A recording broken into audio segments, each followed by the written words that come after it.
The photo of you in your driver's license may suddenly put you at risk of conviction, and you may never know it. Researchers at Georgetown University say that the picture of your face on your driver's license might be in a database of faces, and the FBI and ICE are using it to find suspects. So if you own a driver's license, your photo is in this database for states that use face recognition systems and can be searched against for any reason. Nearly half of Americans are in a facial recognition database, and you could be one of them. Hi, I'm John, joining this podcast for Season 2. We'll be talking about the privacy implications in the changing ways that technology is used for law enforcement. And I'm Yunyun, and you're listening to State of the Pod, where science meets society. The FBI and ICE officials. The FBI and U.S. Immigration and Customs Enforcement have been covertly using DMV photo files, wide sweeping photo databases. Thousands upon tens of thousands upon millions of photos. To create an unofficial surveillance system. Without their consent for facial recognition searches. The use of facial recognition technology without those people's permission or understanding. As an invasion of privacy. Even as serious questions remain. So this secret program started at least 8 years ago. Police departments throughout the country have been scanning millions of people's faces without a warrant to identify suspects. Now these people are in a police lineup. Except it's not people who are pointing to the suspect, but an algorithm. There are reasons why this new technology was so appealing to the government. They make investigations immensely fast and put a massive amount of information available to the government. But the tech also raises some serious questions, and that's what we're going to be looking into in this episode. We're going to get a police officer's perspective on modern technology like facial recognition systems. And then, we're going to hear from a recent Cornell alum who's done research on the intersection between privacy law and technology. When we first started doing our research on the lineup, we discovered that at least 26 states currently allow law enforcement to search their driver's license databases. We wondered if our own local police department uses facial recognition. So we made our way to the Ithaca Police Department and had a conversation with the chief on how the department uses modern technology. So my name's Nayor. I'm the Chief of Police for the City of Ithaca Police Department. And Chief Nayor told us that police officers in Ithaca do not use facial recognition technology. Just it's not something that I'm currently looking at. I do know that there's constitutional issues involved, and I also do know that there's issues with the technology, and you'd have to show what need are you using it. And sometimes there might be a need for it in a specific investigation, but not in a wholesale approach. And no, it's just not anything that I've had an interest in trying to incorporate into our technologies. And facial recognition isn't the only technology the Ithaca police have not decided to use. While interest in using drones for law enforcement is increasing, drones are currently not used by the Ithaca police. Drone usage they're a tool that could be a lifesaver, especially if there's a volatile situation that allows to gain intelligence. It can also be good if there's a missing child or someone with Alzheimer's that is missing and wandered off and we're trying to find that person. I mean, there's a series of ways that a drone could be very valuable. But again, it's a technology that any agency has to make sure that how they use it is in keeping with their rules and regulations and constitutional laws. But we still wondered, how should police departments implement new technology? Chief Nayor walked us through his department's process. So generally in any piece of equipment, when we get it, first we look at it, we look at the need, we look at how it's a help, how it's a value to what we do, and we determine the mechanisms by which we use it consisting with our mission statement, legal standards, city policies. There's a lot of attorneys usually, and depending on what type of technology it is, making sure everything is in keeping with the law and the constitutional rights of people. And sometimes we take what's called a model policy from the International Association of Chiefs of Police or some other large governing body that has templates of these type of policies that can be adjusted to the specific needs of an agency, and they're vetted and they're highly useful. So we see that there are multiple factors that shape the implementation of new technology by the police. There's city policy, legal norms, the Constitution, and international police standards. This is a police department that seems to be carefully thinking about the limits of technology before they implement it. People in Ithaca also get to provide input into the shaping of policing practices through the Community Police Board. Experts have pointed out several problems with facial recognition systems. Facial recognition doesn't recognize people of different races and genders equally effectively. It's also been used disproportionately for petty crimes and deporting immigrants, not for the most serious crimes like murder and rape. It seems like this is an area that calls for tighter regulation. As further proof of how the technology may not be mature enough for conviction purposes, and the high level of subjectivity involved, there's even been a case where the actor Woody Harrelson's picture was directly copied and pasted to search against in a facial recognition database.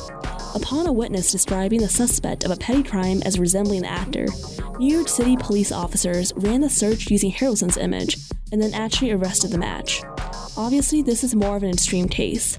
However, there has still been a history of improper use of the technology. But the problem we are interested in is whether the current policies surrounding police implementation of new technologies are sufficient. It seems like we need protocols that make sure police departments let people and experts have a say in how technology should be used before technology is implemented. So at this point, you may be wondering what legal protections you have against the use of these technologies. And if you're concerned that the rapid adoption of these new innovations are creating problems that the current legislation not yet recognize, let alone address, well, so are we.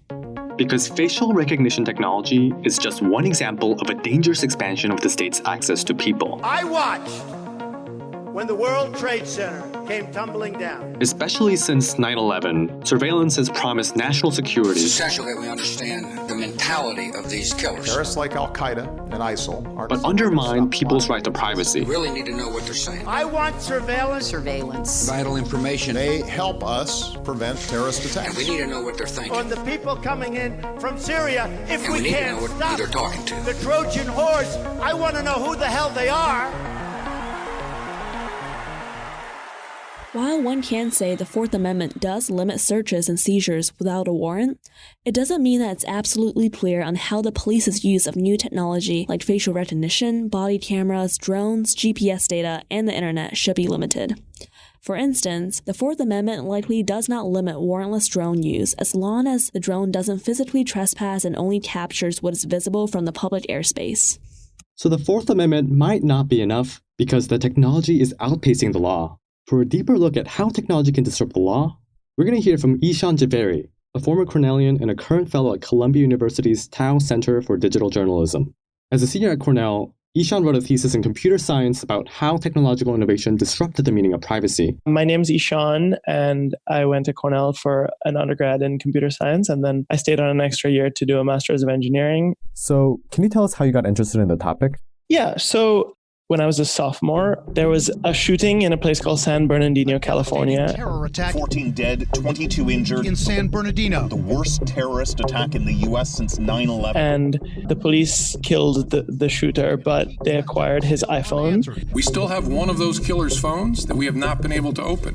It's encrypted and we don't have the key. And the FBI wanted Apple to unlock the iPhone for them. A federal judge has ordered Apple to help the Bureau break into his phone. In order that they could, kind of continue their investigation into his motives, etc. Try to find out what that terrorist was doing. And Apple said no, and then it became sort of this big publicized scandal where Apple is angry with the judge's order. The company says it won't comply. People were kind of taking sides. Are you on the side of law enforcement? Are you on the side of privacy? And that was just interesting to me because I was studying computer science as a sophomore, and I was just thinking that the people who built this software that is at the center of this big discussion that's going on are people like me who are not necessarily being taught about these kinds of ethical issues that might arise from the technologies we're creating. We're just being taught how to create these technologies.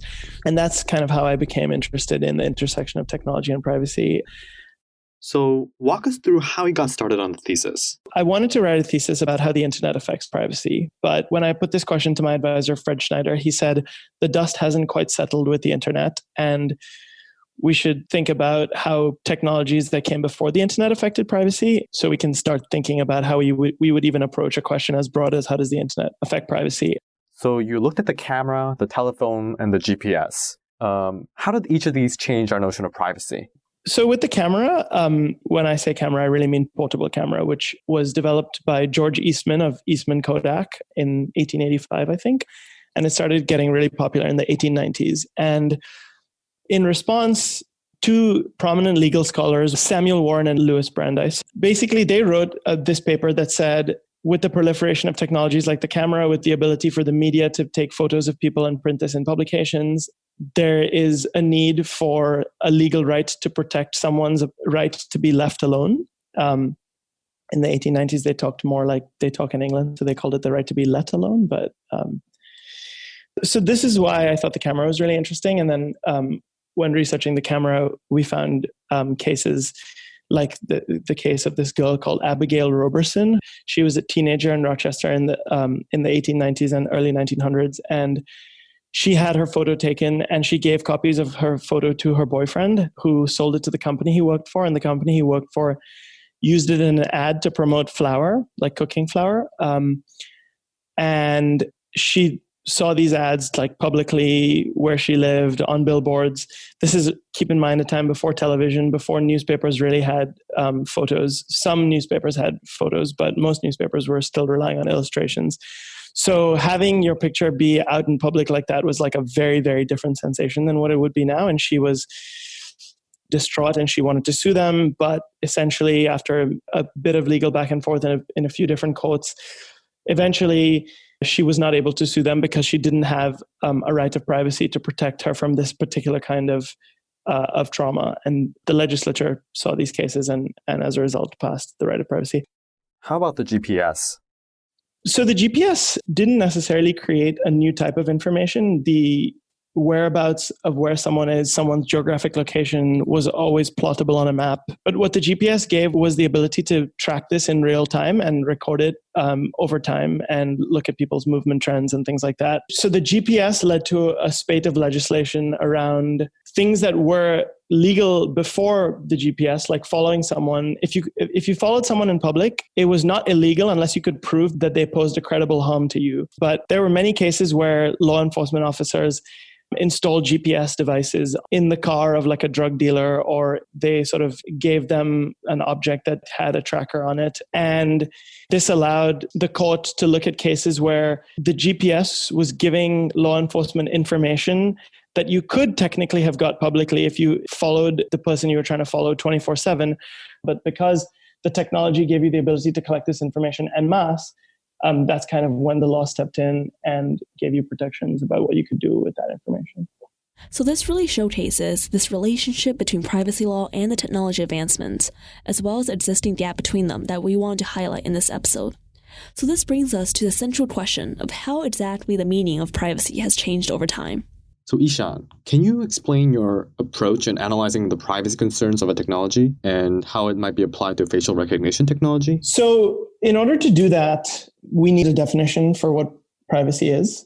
And that's, as you probably know, is easier said than done. And the way we decided to define privacy was we decided to define it as, if we look at this set of technologies that have changed privacy law over time, we can say something about what privacy is. So for example, when the camera was invented, the ability to take photographs became something that existed that before that had never existed. And then if that changed privacy law, then surely there's something inherent to a picture of yourself being captured that invades your privacy. So that's kind of does that make sense? Yeah, so when a new technology is introduced and it makes people capable of producing a new kind of information, like how the camera let people take pictures anywhere, that is something that triggered legal questions. Is that what you're saying? Yeah. So the assumption we made is, if in a world where there's no camera, there's no way of taking a picture of someone. But now when there's a camera, you can take a picture of someone. And if the fact that you can take a picture of someone causes the Supreme Court or the legislature or any kind of legal body, or even just like legal scholars, not necessarily the law, to say, oh, now we need to pass a law because this thing exists, this photograph exists that couldn't exist before. The assumption that we made was that the existence of this technology now has uncovered some kind of thing that we need a legal protection over, and this is what we're going to call privacy. So circling back to facial recognition technology, a picture of you isn't just a picture. It's now a face print that can be searched against another face in a database. No one could have possibly imagined this when they first got behind the camera to take their driver's license picture. So generally speaking, What's one privacy concern that you have as a consumer? So I think one sort of privacy concern I have as a consumer comes a lot from the work of this guy called Arvind Narayanan at Princeton. I don't know if you've heard of him. He has done a lot of work on the data that browser extensions and browsers in general capture. So, for example, you might visit like 5 different retail websites, and then you might also visit Amazon. And there's a decent chance that a large subset of these websites that you visit use the same web tracking. So it sort of removes your anonymity from your browsing experience. And then it collects all of this data. And it also has all sorts of crazy ways of being able to uniquely identify you. There's a bunch of ways that these web trackers basically determine that it's the same person on 2 different websites. And then as soon as they're able to uniquely identify you as an entity on the internet, they can start looking at all of the different websites you use, as long as those websites contract their services, which many websites do. And then they collect all of this data, and they have very detailed data about your browsing habits, and they sell that data to someone else, and they sort of are part of the data brokerage industry. And if someone who knows my browsing history sells that data to a data brokerage exchange, and then someone on that data brokerage exchange is someone who I eventually apply for a loan to, and they can see all my browsing history, and they decide not to give me a loan based on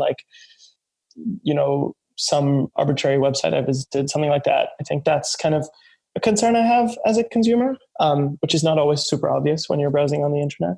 This also reminds me of the privacy uproar when news of Rudo's recent acquisition of Fitbit broke out.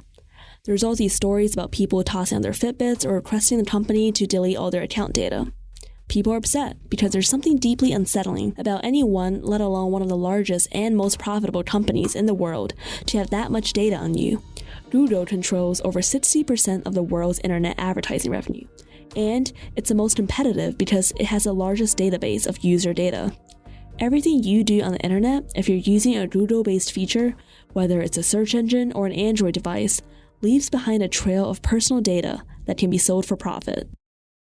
Does your background as a computer scientist make you rethink how new technologies are used by the police? I would say there was, I think, the era of technologists being able to just sort of brazenly create technology just because we can, and then not have to worry about the consequences. I think that era should be sort of behind us, because I think there's countless examples, Cambridge Analytica being the shining example that everyone returns to, of the issues when tech companies sort of wash their hands of the responsibility that they hold, that their tools have towards society. I think this is already happening a little bit, but as much as I can, I would say my academic research and my interests inform me to have the opinion that technologists should consider themselves active stakeholders in how their technologies are used rather than just building their technologies. And they should consider themselves responsible if their technologies are used for ill. Some of the Democratic candidates are talking about this, about bringing in legal provisions to make technologists responsible for the technologies they create. So I would say that's something I'm in favor of. We heard how law enforcement has used new technology in ways that trigger concerns about privacy. We also heard how it's a continuation of a pattern of technology disrupting legal norms surrounding privacy. And our concerns around privacy seems to be very different from when the Founding Fathers wrote the Bill of Rights in 1791, and even hundreds of years later when the camera was first invented. But in some ways, the worry has remained the same. The promise and peril of technological innovation is that it's made our bodies and our lives more accessible to others than ever before. The way we regulate information or even conceptualize information has had to change dramatically along with these developments. But one thing is certain, adequate protection of privacy is essential for democracy. The tasks that we are facing aren't simple, but they're becoming more pressing every day. Because in the end, we can all be in a perpetual lineup.